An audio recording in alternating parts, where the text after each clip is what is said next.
It's great to be here and just be a part of what HP Wilfer is trying to do, in building the bass community and everyone at Warwick. I'd say the main thing is that it's just so great to be around so many wonderful bass players. And for whatever a great experience it is for the campers, I guarantee that all of the bass instructors, as you know, are even bigger bass geeks than they are. And so it's like every bass player's wet dream. When we're driving over here and it's me and John B. Williams and Alfonso and Bobby Vega, we're talking bass. We're talking pickups and straps and all that nerdy bass stuff. So the vibe is just so cool. And I just think that it's certainly the nature of bass players to be just, generous, open people. I think if you had guitar camp or drum camp, there'd be like competition or weird head trips, but there's honestly just not. I think it's part of the personality of why people choose to play bass or bass chooses them. They're enablers. They're people that like to, de facto tour managers, keep things together. So man, it's just great, being able to just talk bass and music because I'm just a bigger bass geek than the next guy.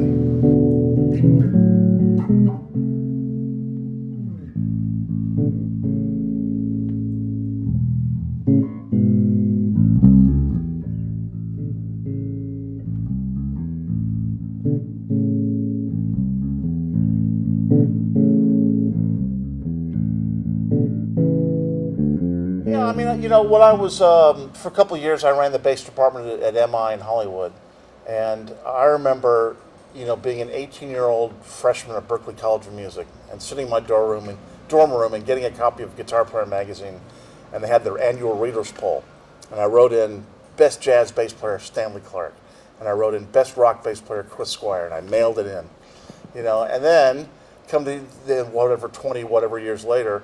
On Thursday, I was able to hire Stanley Clarke to come and give a master class for my students, and on Saturday, I gave a speech introducing Chris Squire into the Rock Hall of Fame.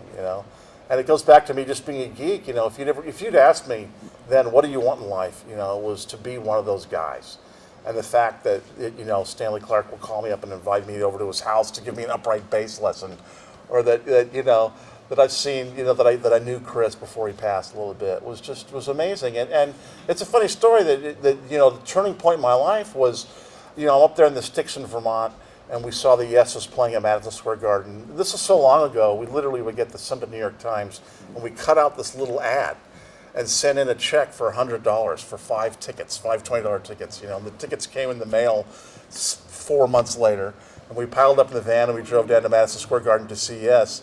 At that time, I was probably 17 years old, and I'd been playing gigs, ski resorts in Vermont, and Dartmouth frat bands and stuff. And my friends who are non-musicians were like, yes, we have posters of Chris Squire and John Anderson on our windows. And we went, and I think it was the drama tour with Jeff Downs, and we went, and they were my heroes, but they sucked.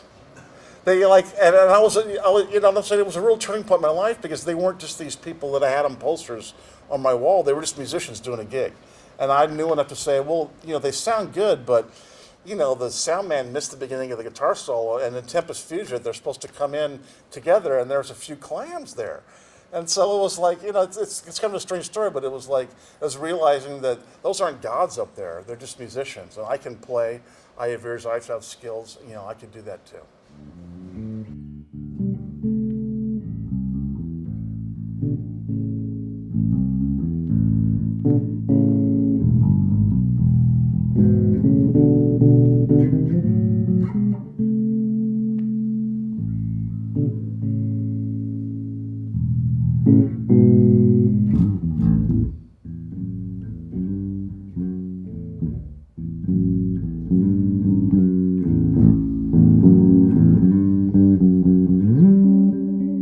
Sure, absolutely. Well, designing bass is a real important part of my musical career.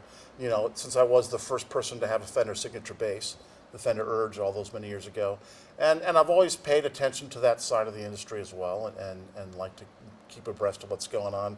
So, certainly when I design a bass, it's to fill a place in the marketplace as well as to design something for me. And I've been with a lot of different companies, and Hans Peter was talking to me and flew me over, and I met Marcus, and Marcus is just an incredibly talented and devoted guy to wood and basses as we are, which is why here we are. and HP, and to a large part Marcus as well.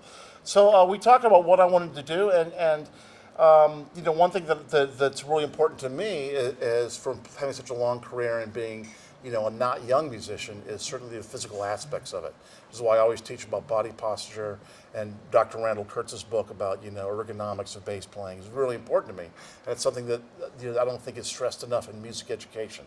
And there's simple things that if you do when you're young, develop good practice and posture techniques, you can have a longer pain-free playing career. So the balance of a bass is really important to me. And, there is, some Warwick basses, and some people like them, are really neck heavy. And they didn't have many basses on the roster that were more balanced.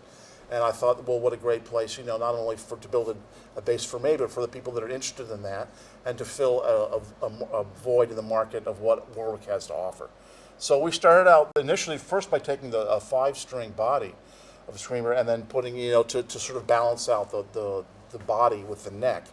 And then just tweaking and a bit of a thinner neck that I like, and trial and error, and it's great. This is version 3.0. Version 2.0, we were sure that we had come up with the greatest idea ever for a certain way to work the bridge and the strings, and we were going to be millionaires, and we couldn't believe why no one had ever not done it before. So we built one, and we realized that the reason no one had done it before because it was a stupid idea and it sucked. But anyway, we had the balls to try it, which is great. You dream something up, and Marcus and HP can make it happen. So we got a nice balanced body. Again, I'm really fortunate. I've been working with Rob Turner for years and years, and the new AMG X's really are, don't add any compression, really dynamic. And yeah, man, we keep, it's just like being a musician. It's an ongoing process. So hopefully every year we'll keep evolving it, but I'm very happy with the way the bass feels, and it's letting me play differently, which is what I strive for.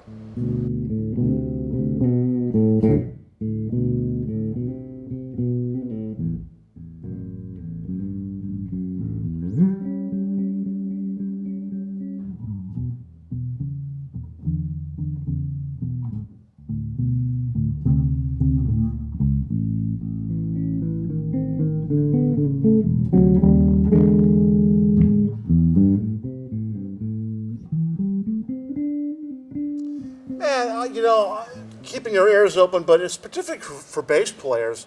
One of the things that I preach a lot in my True Fire courses and stuff is hand position. Since a bass is tuned just in fourths, there's none of that pesky, major third, B string thing like on a guitar. But it's if you learn some basic hand positions, man, you can play. Like I did this bass workshop in San Diego. The Rhonda Smith was there, and there was like 10 bass players, and one of them was Sinbad, the comedian.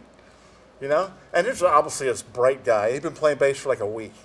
So and he was that night he was going to play "The Thrill Is Gone" with a jam band. And obviously he had rhythm, he had time, but he didn't, how to play. And I said, let me show you something. If you put your hand like this, it's going to be a major triad, no matter where you go. Teach your hand how to do that. Now someone says, we're going to play an E flat major. Let's see, E flat. Right? And I said, okay, now if you put your hand like this, you have a minor triad. And now you can play "The Thrill Is Gone," because you could play.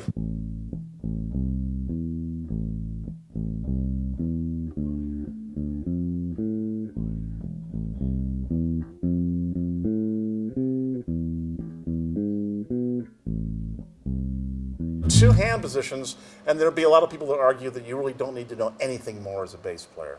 That anything beyond that is just a gig inhibitor.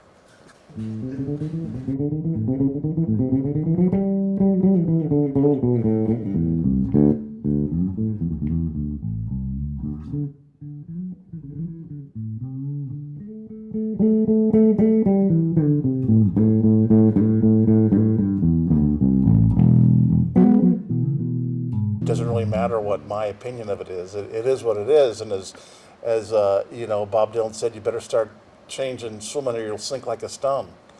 So I mean, so you can, man, life's a mirror, and if you're going around going, I can't believe my sound was great, and then you downloaded it and it sounds awful, then your life is going to be a mess like that, right? There are things you can't control.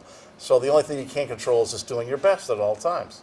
And technology can be a great tool. I just had a little 3-week break, and I wrote 7 songs for a new record, and got 3 of them done. And I'm no great engineer, but I know enough Logic to get a good signal chain and record and get my ideas on tape. I recorded 2 tracks for some other people that sent me. So used as a tool, it's a wonderful thing. And as far as those questions about, well, because of Pro Tools now no one has to play anymore, that's just sour grapes. I mean, that's what we do as human beings, is we just try to do the best we can on every situation, and that's all you can do.